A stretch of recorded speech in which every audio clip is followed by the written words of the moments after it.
എല്ലാവർക്കും സുഖമാണെന്ന് വിശ്വസിക്കുന്നു.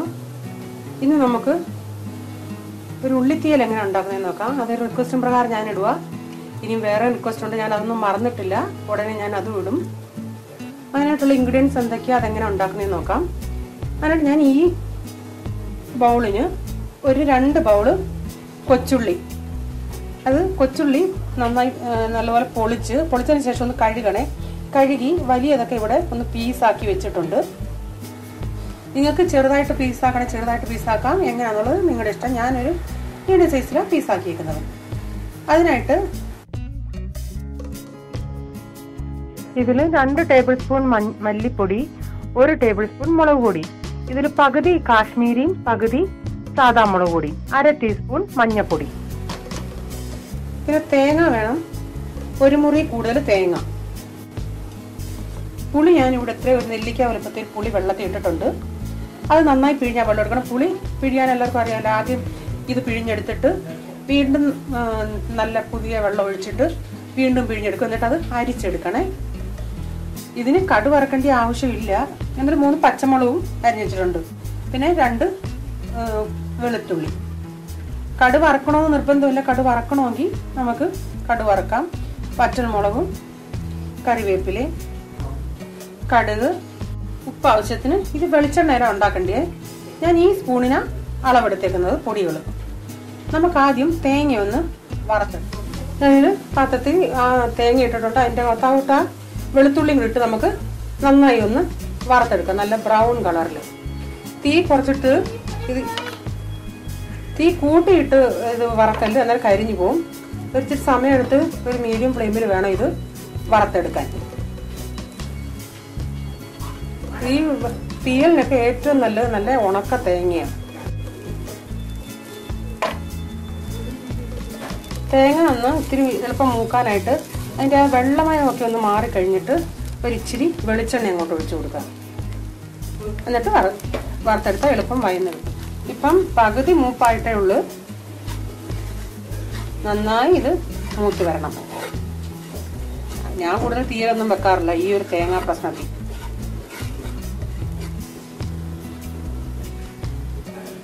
ഇടയ്ക്ക് ഇച്ചിരി തീ കൂട്ടുകയും കുറയ്ക്കുകയൊക്കെ ചെയ്തോ കേട്ടോ. അന്നേരം നമ്മുടെ ഈ പാത്രം ഒന്ന് നല്ലതായി ചൂടായിട്ടിരിക്കും. വീണ്ടും കുറയ്ക്കണം, മീഡിയം ഫ്ലെയിമിൽ വെക്കണം. വീണ്ടും അങ്ങനെ ചെയ്താൽ ശരിയാവും.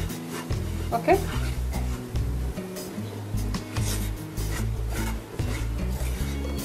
ഇത് മുക്കാലും മൂത്ത്. ഇത് ഞാൻ പറഞ്ഞ പോലെ തീ കൂട്ടിയിട്ട് അത് കരിഞ്ഞു പോകും. കരിഞ്ഞു പോയാലും ടേസ്റ്റ് തീയലിൻ്റെ വരത്തില്ല. നല്ലപോലെ ബ്രൗൺ കളറിൽ മൂത്തില്ലെങ്കിലും നമ്മുടെ തീയലിൻ്റെ ടേസ്റ്റ് വ്യത്യാസം വരും. ഇതിപ്പോൾ മുക്കാലും മൂത്ത്. ഈ ഇടയ്ക്ക് വെളുത്ത് കിടക്കുന്നത് വെളുത്തുള്ളിയാണ്. ഞാനത് കീറി ഇട്ടതുകൊണ്ടാണ് വെളുത്തുള്ളി കാണുന്നത്. അല്ലാതെ തേങ്ങ മുക്കാലും മൂത്തിട്ടുണ്ട്. തേങ്ങ നന്നായി മൂത്ത്. ഇനി നമുക്ക് തീ ഓഫാക്കാം. അതുപോലെ ഈ തേങ്ങ തിരുമുമ്പോൾ തേങ്ങ കഴന്ന് വരുന്ന തേങ്ങ ഉണ്ടെങ്കിൽ അത് മാറ്റി വെക്കണം. അതിട്ട് നമ്മൾ മൂപ്പിച്ചാൽ അത് മൂക്കാതെ കിടക്കും. അന്നേരം കളർ വ്യത്യാസവും വരും. ഇനി നമുക്കിത് തീ ഓഫാക്കി തണുക്കാൻ വെക്കാം. തീ ഓഫാക്കാം. അത് കഴിഞ്ഞ് നമുക്ക് മുളക് പൊടികളിടാം. തീ ഓഫാക്കിയിട്ട് വേണം പൊടികളിടാൻ. ഇപ്പൊ ഇത് മുളക് പൊടി നല്ലപോലെ മൂത്തിട്ടുണ്ട്. ഞാനിപ്പോൾ നിങ്ങളോട് പറഞ്ഞു ഗ്യാസ് ഓഫാക്കിയിട്ട് പൊടി ഇടാൻ. അഥവാ ഗ്യാസ് ഓഫാക്കിയിട്ട് നിങ്ങളുടെ പൊടിയുടെ പച്ചമണം മാറിയില്ല എങ്കിൽ ഇടയ്ക്ക് നിങ്ങൾക്ക് ഗ്യാസ് ഓൺ ആക്കിയിട്ട് പൊടിയുടെ പച്ചമണം മാറണം.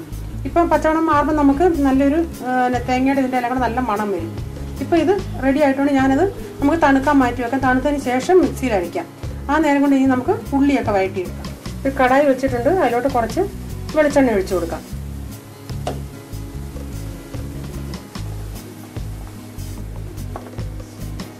ഇനി ആ ഉള്ളികളിട്ട് കൊടുക്കാം.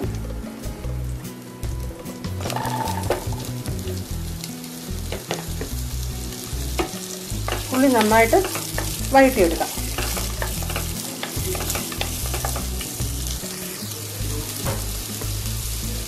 ഉള്ളി ഒന്ന് വാടി വരുമ്പോൾ പച്ചമുളക് ഇട്ട് കൊടുക്കാം. സ്വല്പം ഉപ്പും ഇട്ട് കൊടുക്കാമേ.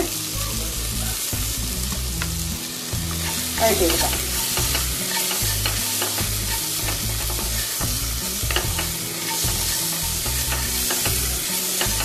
നന്നായി വഴന്ന് വരട്ടെ. ഉള്ളി ഇവിടെ മുക്കാലും വഴന്ന് വന്നിട്ടുണ്ട്. ഇതിവിടെ തീ ഒന്ന് സ്ലോ ആക്കിയിട്ട് നമുക്ക് നമ്മുടെ തേങ്ങയൊക്കെ ഒന്ന് തണുത്തിട്ടുണ്ട്. അതൊന്ന് പേസ്റ്റ് പോലെ നല്ലതായിട്ട് അരച്ചെടുക്കാം. ഇവിടെ ഞാൻ ഇതിൽ മിക്സിയുടെ ജാറിലിട്ടിട്ടുണ്ട്. വെള്ളം ഒഴിച്ച് നമുക്ക് നന്നായി അരച്ചെടുക്കാം.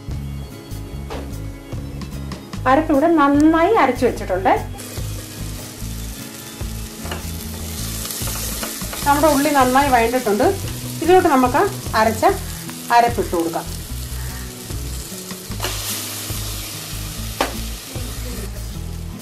നന്നായി ഒന്ന് ഇളക്കി കൊടുക്കാം. അത് കുറച്ച് വെള്ളം ഒഴിക്കാം.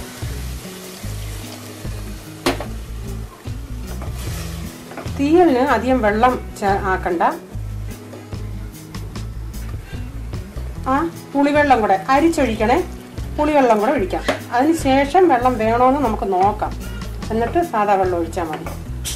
ഉപ്പ് കൂടെ ചേർത്ത് കൊടുക്കാമേ. ഉപ്പ് നേരത്തെ ഇച്ചിരി ഇട്ടതാ, അതനുസരിച്ച് ഉപ്പ് നോക്കിയിട്ട് ഇടുക. ഉപ്പെല്ലാം കറക്റ്റായിട്ടുണ്ട്. ഇത്രയും വെള്ളത്തിൽ എടുത്താൽ മതി. ഇതിനി തിളക്കട്ടെ. ഞാൻ പറഞ്ഞ തീയലിന് നമുക്ക് കടുക് വറുക്കേണ്ട ആവശ്യമില്ല. എന്നാൽ ആവശ്യം നിങ്ങൾക്ക് നിർബന്ധം ഉള്ളവർക്കാണെങ്കിൽ കടുക് വറുക്കാം. ഞാൻ ഒന്ന് കടുക് വറുത്തേക്കാം ഇതിന്. കാരണം തേങ്ങയും വെളിച്ചെണ്ണയും എല്ലാം കൂടെ അല്ലേ. ഇതൊരു 5 മിനിറ്റ് ഒന്ന് ചെറിയ തീ തിളക്കട്ടെ.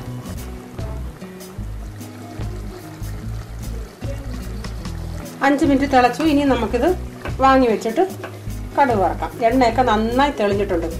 ഈ 5 മിനിറ്റ് കൊണ്ട് നമുക്ക് അറിയാം എണ്ണയൊക്കെ തെളിഞ്ഞു വരുന്നത് പരുവം.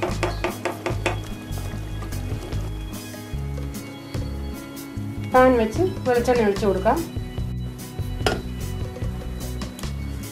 കടുക് ഇട്ട് കൊടുക്കാം. കറിവേപ്പില ഇടാം. ഉള്ളി ഇട്ട് കൊടുക്കാം. പച്ചമുളക് കൂടി ഇടാം. നന്നായി വഴറ്റിയെടുക്കാം.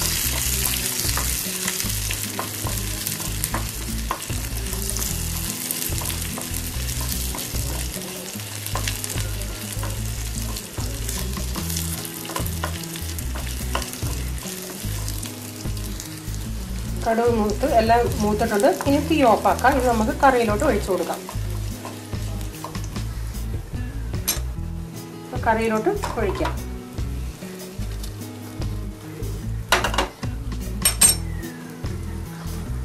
ഒരു 2 മിനിറ്റ് ഇത് അടച്ചു വെച്ചേക്കാം. 2 മിനിറ്റായി തുറന്ന് നമുക്ക് ഇളക്കി കൊടുക്കാം.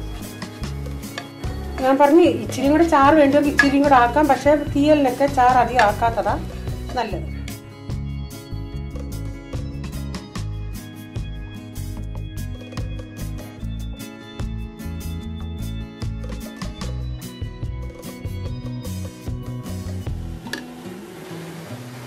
നമ്മുടെ ഉള്ളിത്തീയൽ റെഡി ആയിട്ടുണ്ട്. നിങ്ങളൊന്ന് ട്രൈ ചെയ്യുക. ഇഷ്ടപ്പെട്ടാൽ മറ്റുള്ളവർക്ക് ഷെയർ ചെയ്യുക, കമൻറ്റ് ഇടുക, ലൈക്ക് ചെയ്യുക. സബ്സ്ക്രൈബ് ചെയ്യാത്തവർ പ്ലീസ് സബ്സ്ക്രൈബ് ചെയ്യുക.